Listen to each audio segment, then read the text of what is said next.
नमस्कार, जय हिंद दोस्तों। स्वागत है आपका आपके अपने YouTube चैनल पर। आज जो हम टॉपिक करने वाले हैं वो है भारत पर मुस्लिमों का आक्रमण। तो भारत पर मुस्लिम का आक्रमण जो हुआ था उस टॉपिक के प्रीवियस ईयर क्वेश्चन करने वाले हैं हम लोग। तो विगत वर्षों में पूछे गए सभी प्रश्नों को व्याख्या सहित हल करेंगे। यूपी पीसीएस, आरओ बीपीएससी की अगर आप तैयारी कर रहे हैं तो मध्यकालीन भारतीय इतिहास एक इंपॉर्टेंट टॉपिक होता है। यहाँ से परीक्षाओं में प्रश्न पूछे जाते हैं, तो उन सभी प्रश्नों को आज के वीडियो में कंप्लीट करेंगे। अगर आप खुद पर भरोसा करते हैं और पूरे यकीन के साथ अब अंत तक इस वीडियो को देखेंगे तो निश्चित रूप से आपके इस टॉपिक से जुड़े हुए जितने भी प्रश्न हैं वो तैयार हो जाएंगे इसी वीडियो के अंतर ही। तो आप वीडियो को अंत तक जरूर देखिएगा। चलिए शुरू करते हैं आज का ये बेहतरीन टॉपिक, भारत पर मुस्लिम आक्रमण।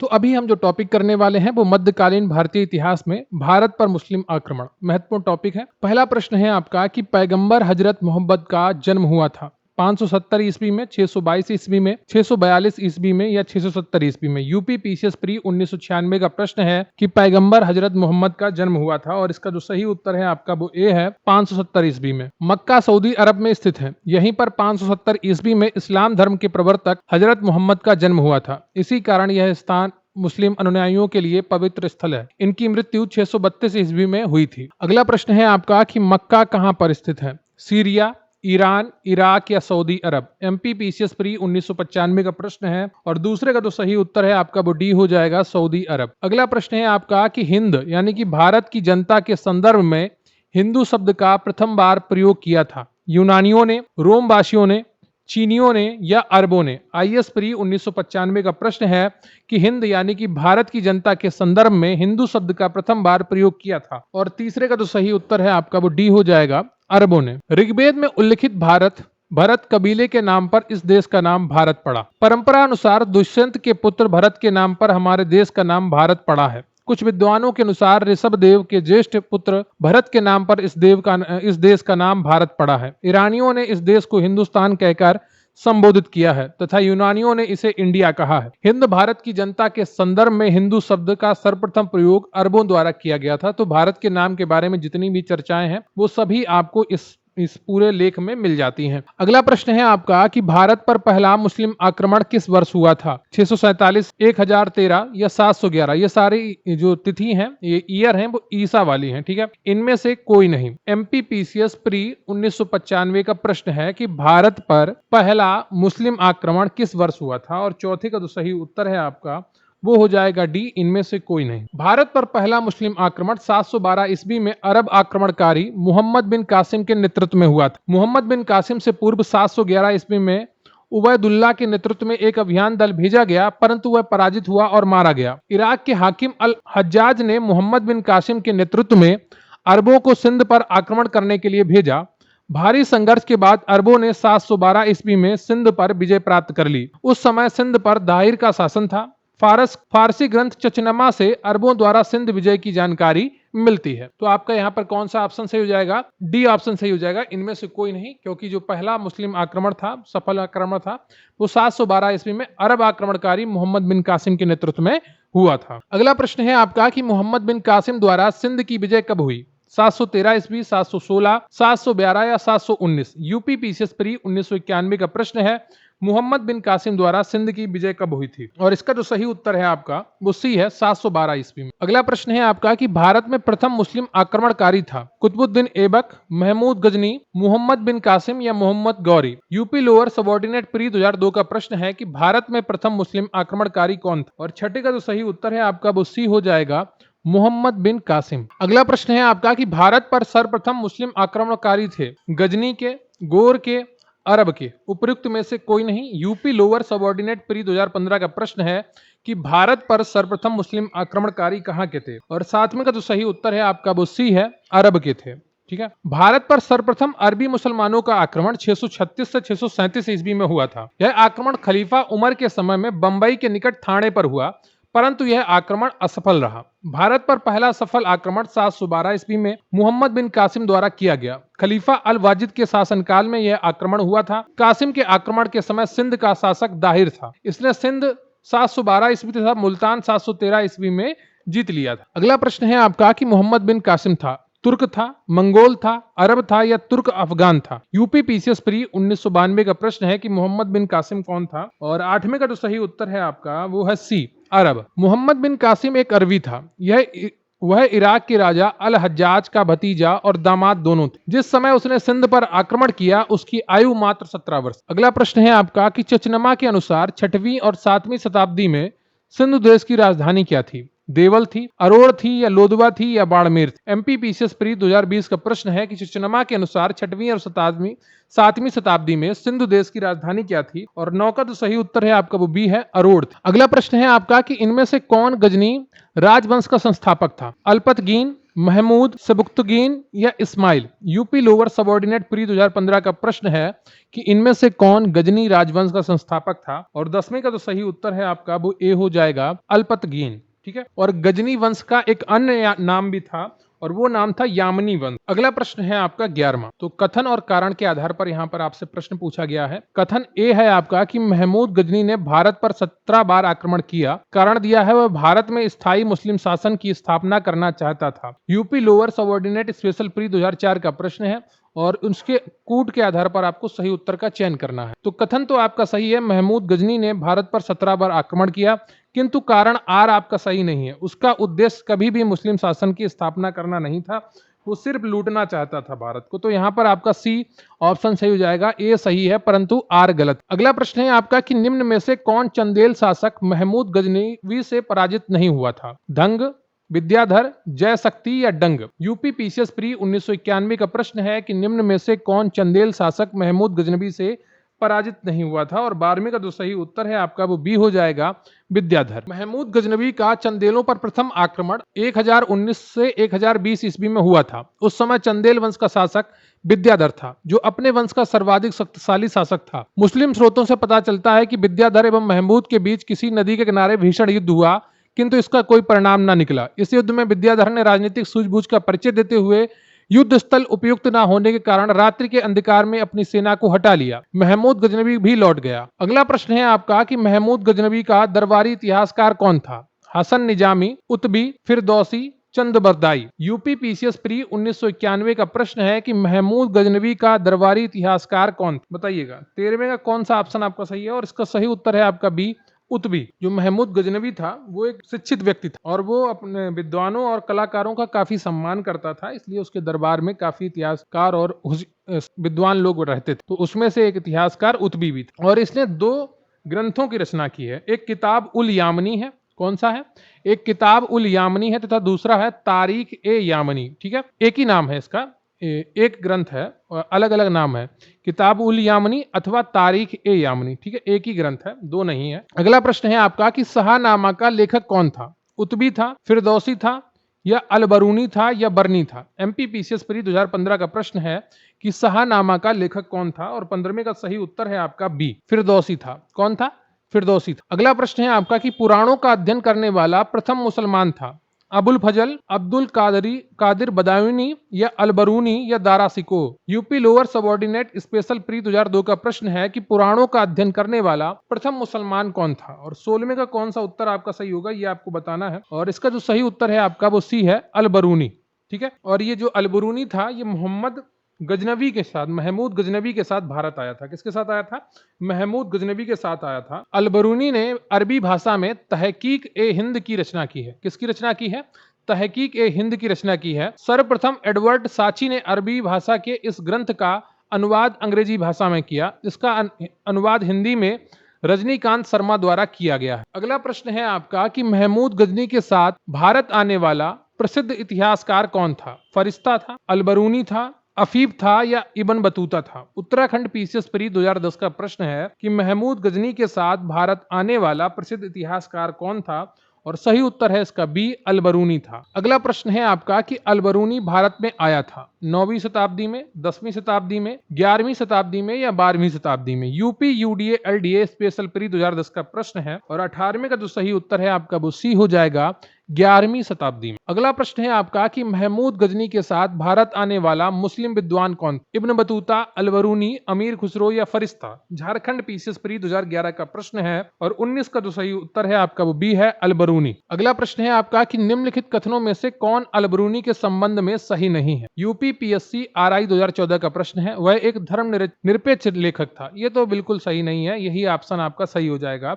उसका ग्रंथ उस समय के जीवंत भारत से प्रभावित था, यह सही बात है। और वह संस्कृत का विद्वान था, उसने संस्कृत भी पढ़ी थी। और वह त्रिकोणमिति का विशेषज्ञ था, उसने ये भी पढ़ी थी। ठीक है, तो जो पहला पॉइंट है ए आपका, ये आपका बिल्कुल सही नहीं है। वो एक धर्मनिरपेक्ष नहीं था, वो मुस्लिम पक्ष में काफी कुछ लिखता था। अगला प्रश्न है आपका कि निम्नलिखित में से किसने महमूद गजनी के हमले के बाद सोमनाथ मंदिर का पुनर्निर्माण किया? भीमराज प्रथम, भीमदेव, मूलराज या जयसिंह सिद्धराज? झारखंड पीएससी मेंस 2016 का प्रश्न है कि निम्नलिखित में से किसने महमूद गजनी के हमले के बाद सोमनाथ मंदिर का पुनर्निर्माण किया? और 21 का जो सही उत्तर है आपका वो बी हो जाएगा, भीमदेव। महमूद गजनवी के सोमनाथ मंदिर पर आक्रमण 1026 ईस्वी के समय यहाँ का शासक भीमदेव प्रथम 1022 से 63 ईस्वी तक था। महमूद मंदिर से अतुल संपत्ति लूटकर वापस लौट गया। महमूद के जाने के बाद भीमदेव प्रथम ने सोमनाथ मंदिर का पुनर्निर्माण करवाया था। अगला प्रश्न है आपका कि किसने एक तरफ संस्कृत मुद्रा लेख के साथ चांदी के सिक्के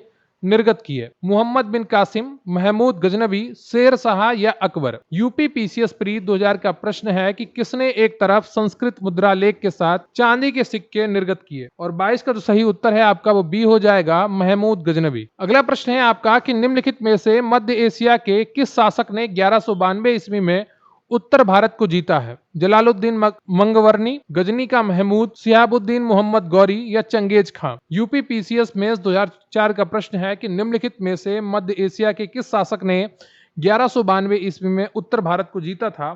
और 23 का जो सही उत्तर है आपका वो सी है, सिहाबुद्दीन का मोहम्मद गौरी। मध्य एशिया के शासक सिहाबुद्दीन मोहम्मद गौरी ने 1192 ईस्वी में उत्तर भारत को जीता। सिहाबुद्दीन मोहम्मद गौरी का प्रथम आक्रमण 1175 ईस्वी में मुल्तान पर हुआ और 1205 ईस्वी तक वह साम्राज्य विस्तार अथवा पूर्व विजित राज्य की रक्षा के लिए भारत पर चढ़ाई करता रहा। उसने 1175 से 76 ईस्वी में मुल्तान और उच्च पर आक्रमण किया, कच्छ पर आक्रमण किया। 1178 ईस्वी में गुजरात पर आक्रमण किया और 1191 ईस्वी में पृथ्वीराज चौहान के साथ तराइन की लड़ाई लड़ी। इस युद्ध में मोहम्मद गौरी की पराजय हुई, तथापि तराइन के दूसरे युद्ध 1192 ईस्वी में पृथ्वीराज की हार हुई और उसके साथ ही एक केंद्रीय मुस्लिम राजनीति व्यवस्था स्थापित हुई जो बाद तक कायम रही। तो जो भारत में मुस्लिम जो शासन व्यवस्था स्थापित हुई थी वो 1192 ईस्वी में पृथ्वीराज की हार के साथ हुई थी, जो तराइन के दूसरे युद्ध में हुई थी। तराइन का प्रथम युद्ध 1191 ईस्वी में मोहम्मद गौरी और पृथ्वीराज चौहान के बीच में हुआ था। मोहम्मद गौरी का पूरा नाम था सिहाबुद्दीन मोहम्मद गौरी। ठीक है, अगला प्रश्न है आपका कि मोहम्मद गौरी को सबसे पहले किसने पराजित किया? भीम द्वितीय ने, पृथ्वीराज चौहान ने, जयचंद ने या पृथ्वीराज द्वितीय ने? यूपी पीसीएस प्री 1990 का प्रश्न है और 24 का जो सही उत्तर है आपका वो ए हो जाएगा, भीम द्वितीय ने। 1178 ईस्वी में मोहम्मद गौरी ने गुजरात पर आक्रमण किया, किंतु मूलराज द्वितीय या भीम द्वितीय ने अपनी योग एवं साहसी विधवा मां नायिका देवी के नेतृत्व में आबू पर्वत के निकट गौरी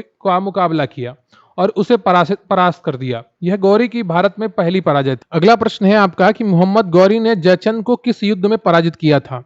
तराइन का युद्ध 1191 ईस्वी, तराइन का युद्ध 1192 ईस्वी, चंदावर का युद्ध 1194 ईस्वी या कन्नौज का युद्ध 1194 ईस्वी? यूपी पीसीएस प्री 2008 का प्रश्न है कि मोहम्मद गौरी ने जयचंद को किस युद्ध में पराजित किया था? और 25 का जो सही उत्तर है आपका वो सी हो जाएगा, चंदावर का युद्ध 1194 ईस्वी में। और ये वर्तमान में फिरोजाबाद जिले के यमुना तट पर स्थित। अगला प्रश्न है आपका कि निम्नलिखित में से कौन राजा मोहम्मद गौरी द्वारा चंदावर के युद्ध में पराजित किया गया था? और सही उत्तर है आपका इसका B option, Jaichand.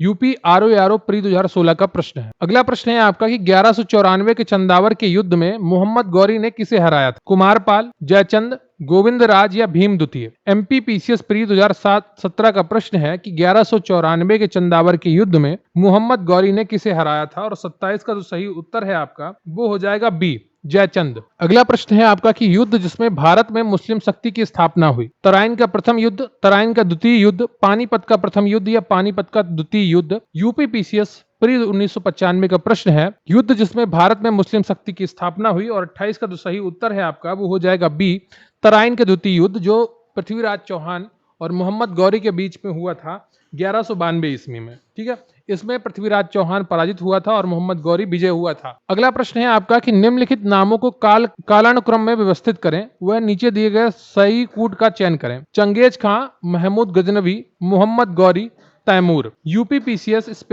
Special mains 2008 का प्रश्न है और इसको आपको सही व्यवस्थित करना है। 29 सबसे पहले कौन आया था? सबसे पहले आया था महमूद गजनवी।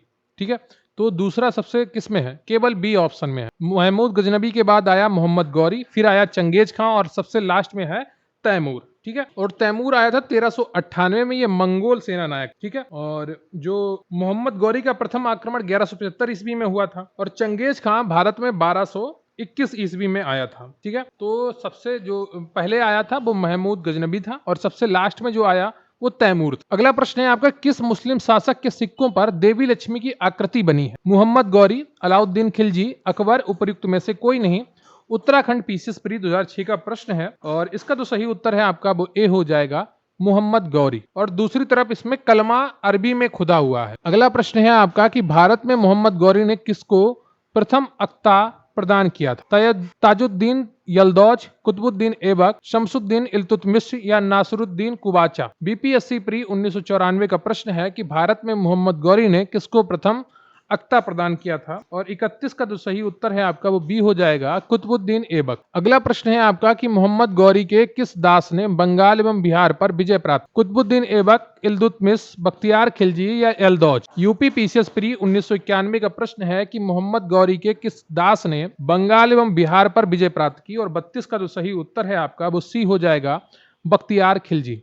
सी ऑप्शन आपका यहाँ पर सही है। मोहम्मद गौरी के एक असाधारण दास इख्तियारुद्दीन मोहम्मद बिन बख्तियार खिलजी ने 1193 से 1202 ईस्वी के मध्य बिहार की विजय की तथा नालंदा एवं विक्रमशिला बिहार को तहस नहस कर राजधानी उदंतपुर पर कब्जा कर लिया। उसने 1198 से 1203 ईस्वी के मध्य में बंगाल पर भी आक्रमण किया। उस समय वहां का शासक लक्ष्मण सेन था। वह बिना युद्ध किए ही भाग निकला। तुर्की सेना ने राजधानी नदिया में प्रवेश कर बुरी तरह लूटपाट की। राजा की अनुपस्थिति में नगर ने आत्मसमर्पण कर दिया।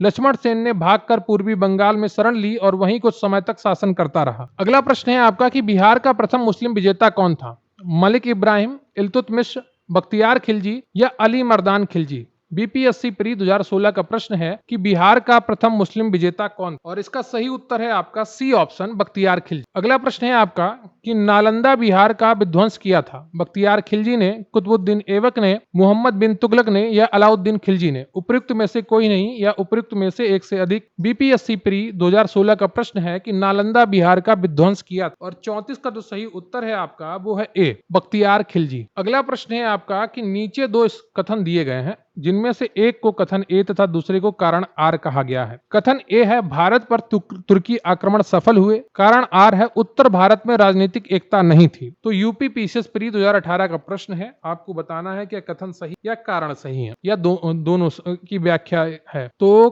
कथन ए आपका बिल्कुल सही है, कारण आर भी आपका सही है और जो कारण है वो एक ही सही व्याख्या है कथन की। तो ए ऑप्शन आपका यहाँ पर सही हो जाता है। अगला प्रश्न है आपका कि रेशम बुनकरों की श्रेणी की जानकारी निम्नलिखित किस शिलालेख से मिलती है? दसपुर शिलालेख, प्रयाग प्रशस्ति, एरण्य शिलालेख या हाथी गुम्फा शिलालेख। एमपीपीसीएस प्री 2019 का प्रश्न है कि रेशम बुनकरों की श्रेणी की जानकारी निम्नलिखित किस शिलालेख से मिलती है? और 36 का जो सही उत्तर है आपका वो हो जाएगा ए, दसपुर शिलालेख। दसपुर मंदसौर शिलालेख कुमार गुप्त के शासनकाल का है। इस लेख में कुमार गुप्त का राज्यपाल बदु वर्मा का उल्लेख मिलता है। तो ये आपका पूरा टॉपिक कंप्लीट होता है, भारत पर मुस्लिम आक्रमण। मध्यकालीन भारतीय इतिहास का ये महत्वपूर्ण टॉपिक था और आपका ये मध्यकालीन भारतीय इतिहास पूरा पढ़ाया जाएगा एक एक टॉपिक करके। और निश्चित रूप से अगर आप यूपीपीसीएस, आरओएआरओ, बीपीएससी की तैयारी कर रहे हैं तो विगत वर्षों में पूछे गए सभी प्रश्नों को अच्छे तरीके से हल करना, देखना, समझना बहुत ज्यादा जरूरी होता है। इससे आपको प्रश्नों के लेवल का पता चलता है, कितनी गहराई से प्रश्न पूछे जा सकते हैं ये भी पता चलता है और कौन से प्रश्न बार बार रिपीट हो रहे हैं ये भी आपको पता चलता है। तो इन सभी प्रश्नों को बहुत अच्छे तरीके से करते रहिए। अगर आपने अभी तक वीडियो देखा है तो कमेंट बॉक्स में जरूर बताइएगा अपना शहर का नाम लिखकर। Thank you very much. Video को लाइक कर लीजिएगा, चैनल को सब्सक्राइब कर लीजिएगा और मुझे आपके कमेंट्स का इंतजार रहेगा। मिलते हैं अगले वीडियो में, तब तक के लिए जय हिंद, जय भारत।